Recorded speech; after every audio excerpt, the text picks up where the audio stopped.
All right, here's our wiring harness. I'm gonna take it and wash it in a few minutes here. What I've done is I've just kind of strategically screwed a couple of these wire clamps down, and that'll hold everything in pretty much the position it was in and the place it was in when I took it off, so it won't be so much to try to figure out if I tangle it up too much. And then I can take the pigtail here and just kind of throw it up on that board, and that way it's condensed. So after I wash it, I'll let it dry. And then after it dries well enough, I'll put it on the top rack of my playfield rack, and it can just sit there and hang out until I'm ready for it, which will probably be a little while, but we'll see. We'll see how things go. It's hard to say. Got a lot to do here. A lot of parts to sort out. Cabinet to finish breaking down. Cabinet to scan. It's a lot, but we're getting there. Baby steps, I suppose. All right, there's that. I did it.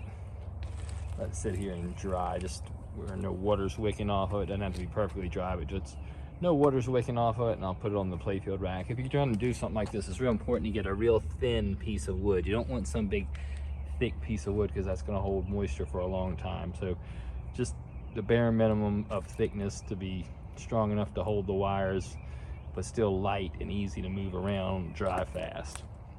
All right, this is no way to start the day. That's what I like to tell myself sometimes when I walk into a room that's a damn mess.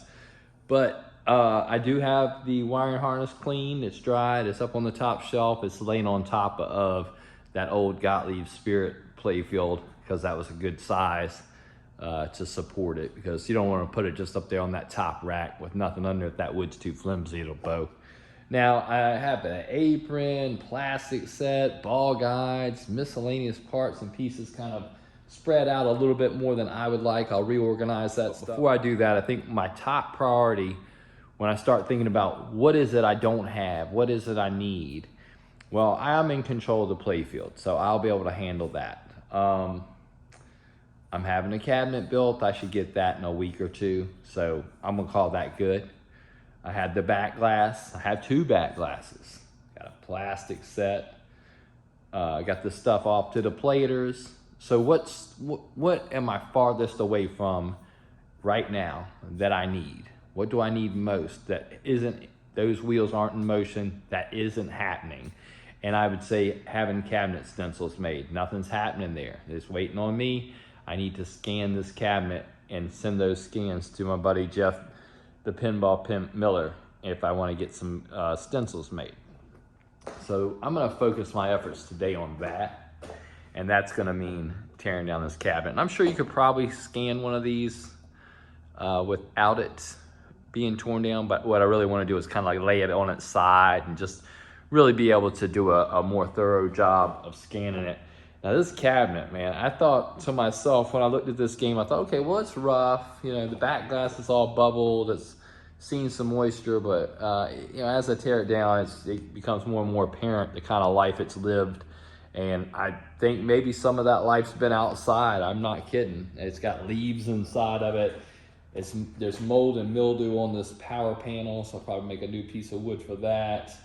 And it's just, you know, even though it's not covered in orange rust, like it's been in the bottom of the ocean or something, everything is touched by some kind of rust or corrosion. Everything gets a little taste of it. And the reason that's important to note is because it doesn't really matter if it's rusted to bits or if it's just a little bit rusted. As soon as there's some on there, then it has to be dealt with differently than it would be dealt with if there were none.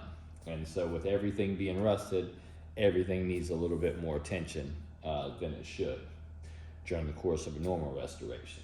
And so I'm just gonna gut it. I've got a lot of stuff laying around here I wouldn't normally have, things that go into mechs, because I need to quickly gut things and get them off to the platers. So that's what I'm gonna do. I'll get everything out of here, I'll reorganize everything, get everything in bins, and then we'll gut this cabinet and then we'll go from there.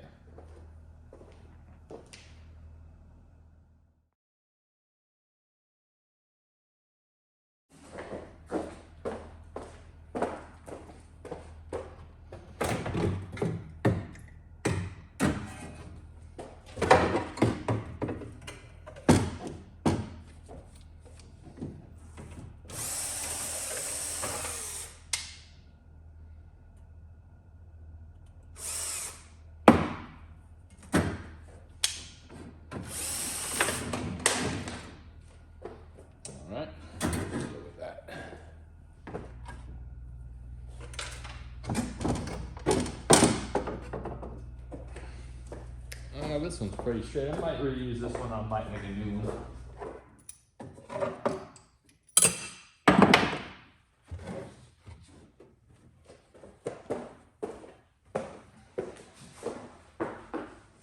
Heads off. Let's deal with the lower.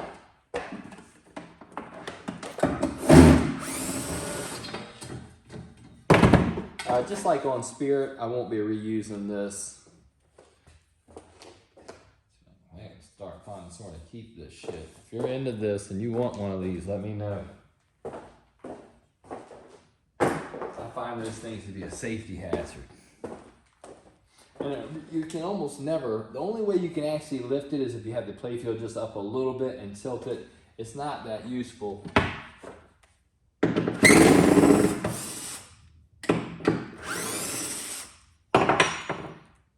Straight screws.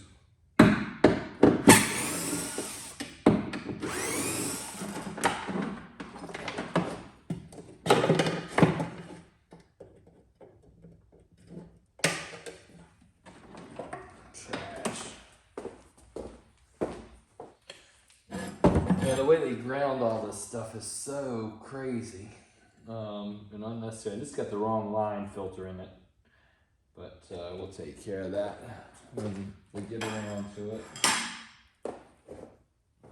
All right, that's most of the stuff in the back.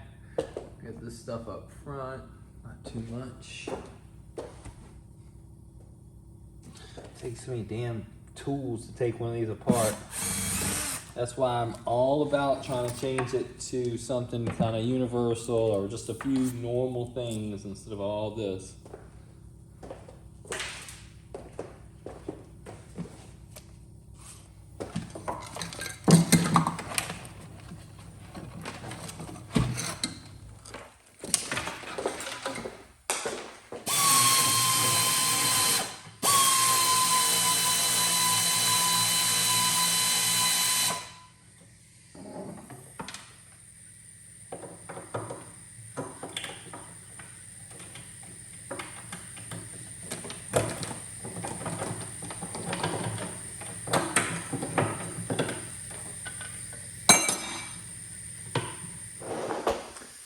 That's close to everything I need out of here. I'll get the rails off of it.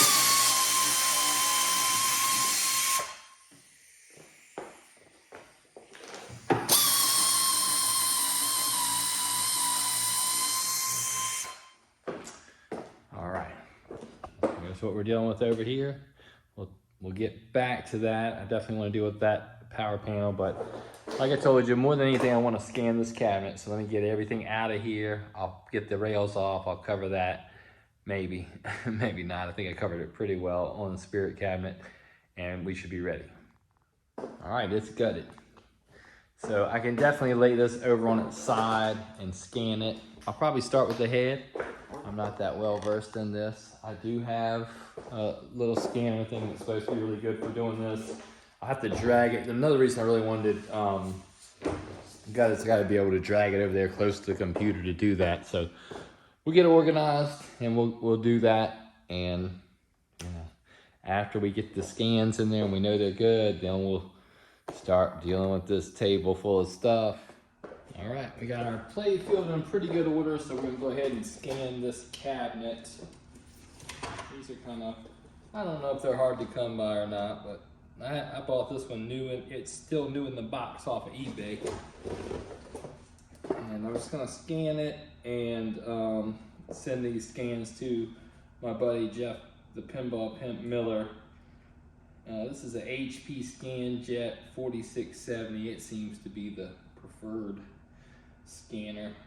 The hardest thing about one of these, it does a really good job of scanning these cabinets, but the hardest part of one of these is, finding something you can run it on. I got an old Windows PC. I think it might be running like Windows 8 or so, but once you get past that Windows 8 or whatever, I don't know, XP, whatever it is, I'm not a computer guy, but once you get past that operating system, it won't recognize one of these. There's some workarounds. There's a thing called View Scan that will maybe get it working, but that's the most frustrating part if you even do have one. But anyway, here we go. I'm just gonna hit the flatbed button right there. Got it pulled up on the computer. And it will scan.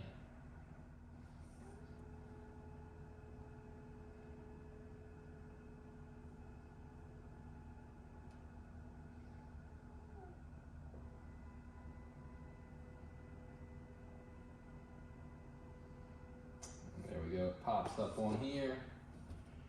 And I'll hit import. That will import it. Where things are at. Close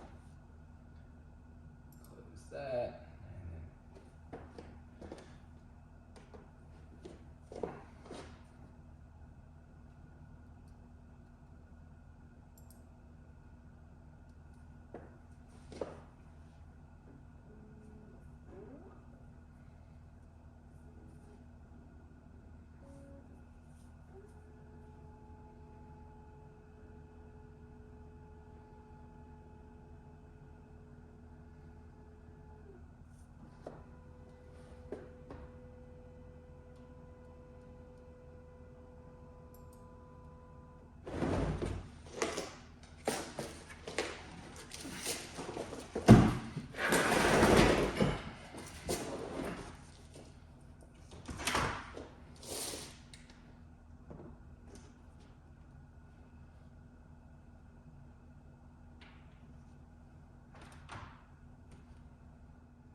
All right, I'm going to continue this on. This will take a while.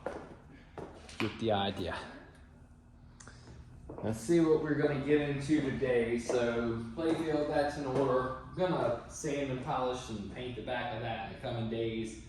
The cabinet, I got that stripped. I got all the scans made, and I sent those to my buddy Jeff, the Pinball Pimp Miller.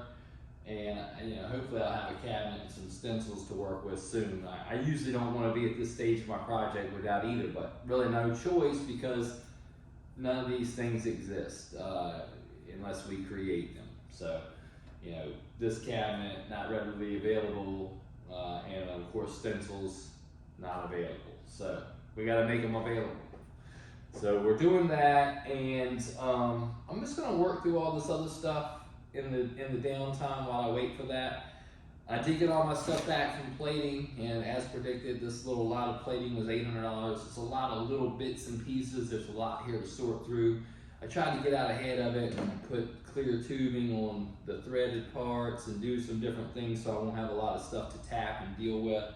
And most of this stuff came out pretty well. The only thing that's got a little bit of pitting still remaining is the top of this lock bar, but you can't do anything about it because if they grind it, it's going to mess up the rivets on the top, and if they overplate it, then the neck, it won't work. So you got there's a little bit of a trade-off there, but it's good. It looks good. Power supply panel, got to build that up. Might have to make a new piece of wood for it. I don't mind doing that. It's just a piece of wood, but I'll try sanding this one first. It's got some mold and mildew on there. If it sands pretty nice, it's MDF, I'll go with that. If it's real close, I might just spray it with that Kills. That works well and turns it white. I'm not opposed to that. Just whatever, I'll figure it out. I mean, ultimately, if I gotta make a new piece of wood for it, it's not that big a deal, but if I don't have to, I won't. Because this one does have the luxury of having all the holes in it, it's T-nutted, it's kind of ready to go, and you don't always realize how much extra time you spend dealing with something like that when you turn every little thing that you possibly need to do into a major ordeal. So we don't want to do that unless we need to, because we've already turned the playfield into a major ordeal. We had no choice.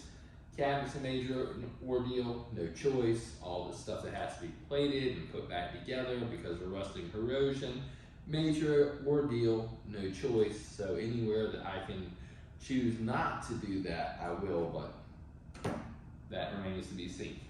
All right, let's get things in order. Let's start here with this power supply panel, get that out of the way. I'm just gonna work towards getting my workbench clean, and we'll see how it goes. All right, we'll start here. Gotta break this stuff down. Bunch of flat screws. I don't have to be as thorough with this as I was with my Spirit project, and the reason for that is because these are the correct transformers for the US market, and that's where this game's gonna remain. So when I did the Spirit, I had to reconfigure the transformers, and that led to a lot of extra wiring and making of plugs. I don't need to do all that. I do need to replace the fuse holders. I just don't trust those. Replace the bridge racks, the capacitor, clean it up good. This switch looks perfectly fine. Gonna keep that because it's a push button switch. Fuse holder looks good. So I want to break it down and clean it. And then once I get it broken down and cleaned, I can figure out what I'll do with the wood. I might sand it and refinish it. Generally, I'd like to paint this the same color as the cabinet. But I might do it differently on this, like might paint it white or something like that. We'll find out. But first things first, I want to get it apart and cleaned.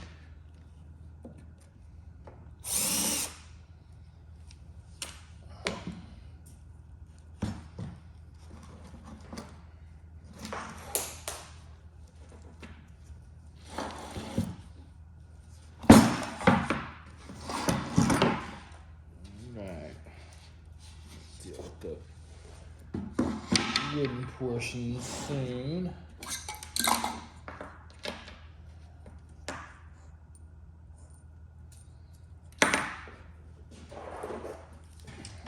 Put this in a bin.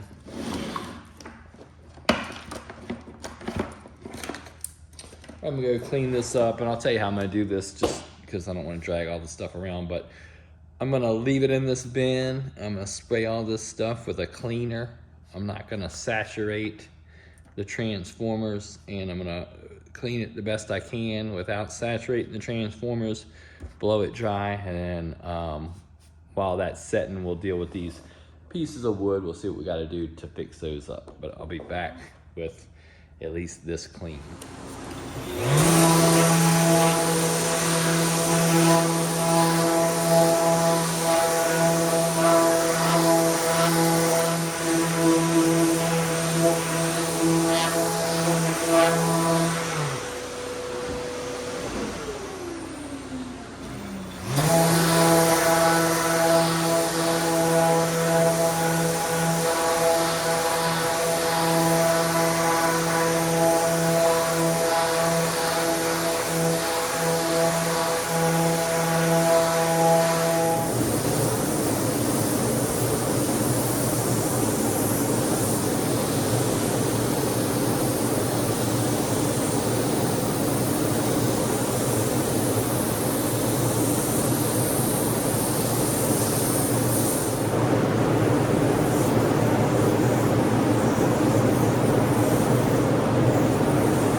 All that stuff's cleaned. I refinished these transformers best I could. I didn't get too involved with these brackets. If they're really bad, you could break it down and hit them with a wire wheel or have them plated or whatever. But what I find, honestly, is I almost always regret taking these bolts out of these transformers. What might usually happen is a couple of them will come out good and kind of fool you, and you'll be like, oh, this isn't that bad. And then one of them will start to strip and it'll break, and they're hard, they're hard to deal with and hard to get apart, but now you've committed to it. So if it needs it, yeah, absolutely. But if it looks pretty good, then I can live with that. I'm not gonna obsess over the transformer legs or brackets, unless, like I said, they're really bad. Now, we'll have a new capacitor, bridge racks. I need to pull some of those, but you can see over here, gonna have a new cord, capacitor, line filter. I'll make this original fit around this, which is a little bit bigger. New fuse holders. I'll grab those bridge racks and we will assemble this thing. What I want to do first is I'll just kind of get it back on this board that you saw me sand nice and clean, and then I can transfer this board over to my other workbench where I can solder on things and deal with it. Trying to keep it kind of laid out like it originally was, so I don't have a whole bunch of stuff to untangle.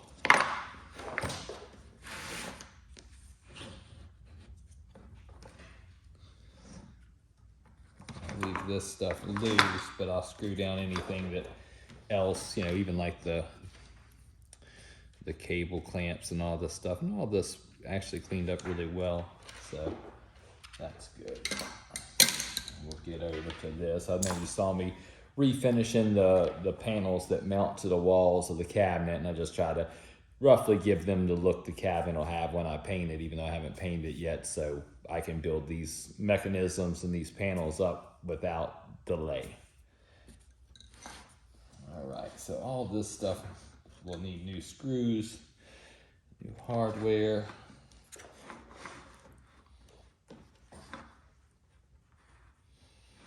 Can handle that.